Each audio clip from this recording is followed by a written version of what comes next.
WhoBob WhatPants.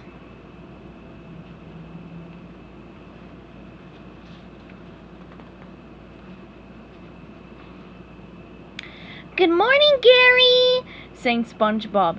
Isn't life great? He asked, picking up Gary and hugging him a little too tightly.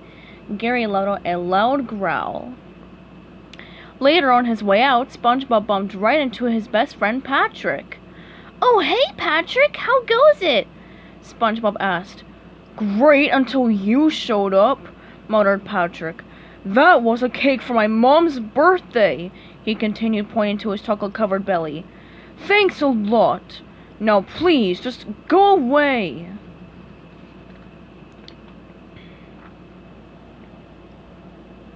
SpongeBob frowned and walked away. Next, he visited his good friend Squidward, but Squidward just slammed the door in SpongeBob's face. SpongeBob felt even worse than he had before. He knew Sandy would be happy to see him, but as he walked into her tree dome, he tripped and splashed the water from his helmet all over her brand new robot. Sandy's face turned red with anger. "Just go!" she snarled.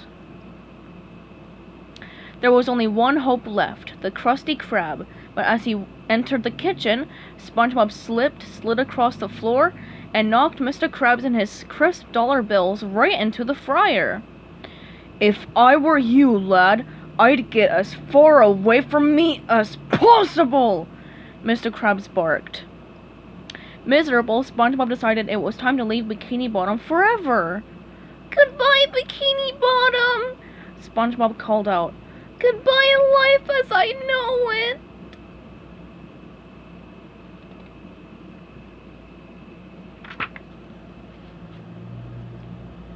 After miles of walking, SpongeBob found himself in an unfamiliar place. There were new sounds and scary creatures. It was dark, and suddenly SpongeBob heard a loud noise. Afraid, he ran away as fast as he could. As he ran, SpongeBob tripped on a rock and tumbled on a tall cliff, bumping his head hard on the way down.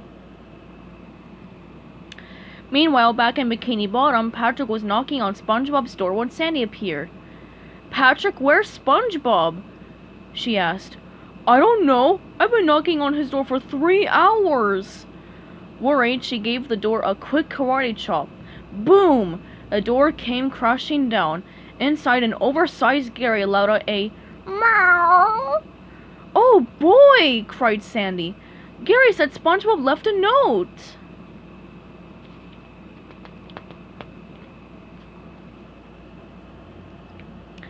To whom it may concern, if you found this letter, that means Gary's food bowl is empty and that it needs to be refilled.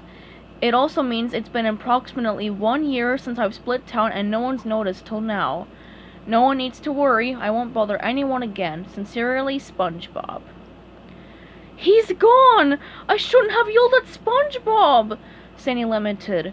"I must have made him feel really bad." "Me too," said Patrick. "We have to find him," said Sandy. "Come on, let's start searching." Sandy and Patrick checked the Krusty Krab. SpongeBob wasn't there, but there were lots of hungry customers who wanted their Krabby Patties. Mr. Krabs was really worried. He knew that the Krusty Krab couldn't survive without SpongeBob.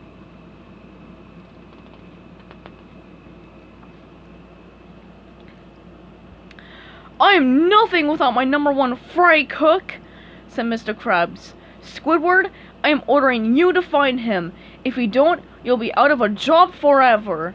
But if you do find him, the jewel-encrusted egg will be yours to keep." "A jewel-encrusted egg?" asked Squidward, looking longingly at the egg. "My collection will finally be complete. I am on my way, sir." Back in the unfamiliar seas, SpongeBob finally opened his eyes and rubbed a large bump on his head. Then he noticed 2 fish kneeling down, looking at a pile of SquarePants. He went over to say hello.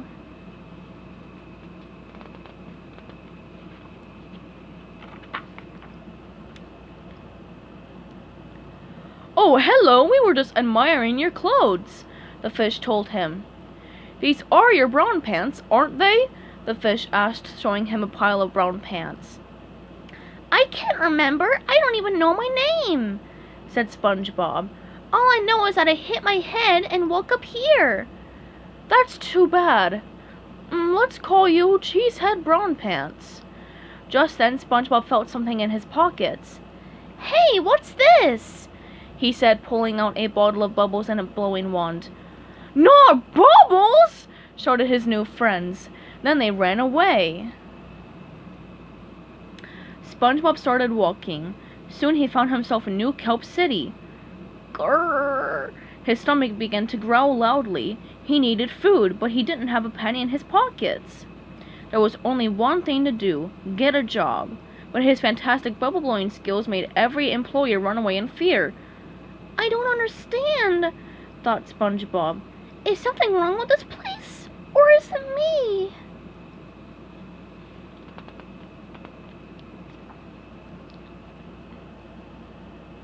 SpongeBob began walking around the city aimlessly. To cheer himself up, he took out his trusty bubbles and began to blow.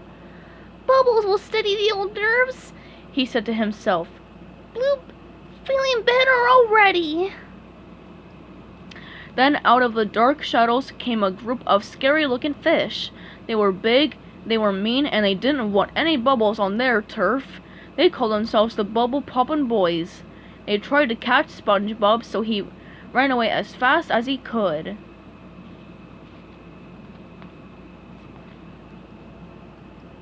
Then SpongeBob had an idea. He blew the biggest bubble ever and caught the Bubble Poppin' Boys inside.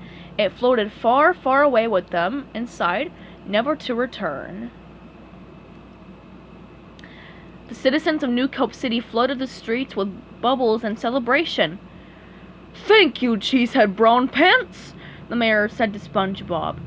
You have restored bubble blowing to the streets. I appoint you the new mayor. Meanwhile, Sandy, Squidward, and Patrick continued their search. There he is! Exclaimed SpongeBob. Exclaimed Sandy. On the cover of that newspaper! He's mayor of New Kelp City? We've got to get there quick!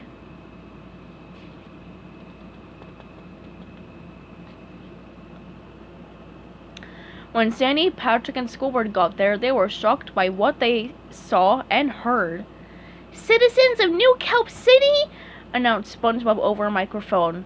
I'm not exactly sure what a mayor is, but as long as I am wearing this hat, it will always be safe to blow bubbles in New Kelp City, or my name isn't Cheesehead Brown Pants. Cheesehead Brown Pants? Said Sandy. Who are you? Asked SpongeBob. We're your best friends, said Patrick. Sorry, all I remember is hitting my head, blowing some bubbles, and now poof, I'm mayor. You must have lost your memory when you hit your head, said Sandy. Come back to Bikini Bottom with us. We're all really sorry we yelled at you, buddy.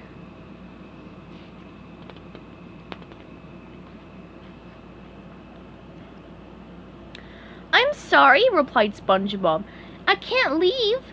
I'm late for a very important meeting. With that, SpongeBob hopped in the mayor's limousine, which was waiting for him. Good thing Squidward was in the driver's seat. Don't just stand there, he called to Patrick and Sandy. Get in! And off they rode back to Bikini Bottom. Start frying up them patties! Yelled Mr. Krabs cheerfully when he saw SpongeBob come through the door.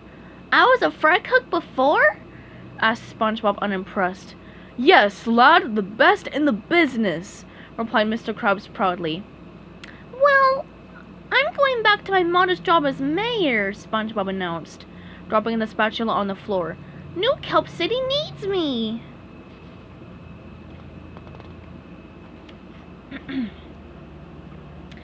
Mr. Krabs, cried Squidward with delight.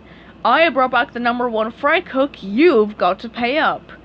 All right, a deal is a deal, said Mr. Krabs grumpily, handing the golden egg over to Squidward. As Squidward walked toward the door staring at his prized possession, he tripped on the spatula SpongeBob had dropped. His precious egg went soaring through the air and hit SpongeBob smack on the top of his head. "You okay, SpongeBob?" asked Sandy. Ow! Just a bit of a headache, Sandy, answered SpongeBob. Well, time to get to work. Patrick, Sandy, and Mr. Krabs all jumped with excitement. They were thrilled to have him back.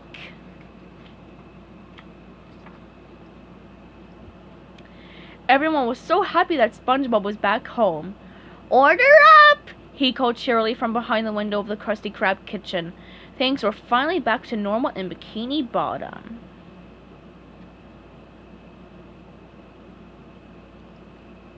The end.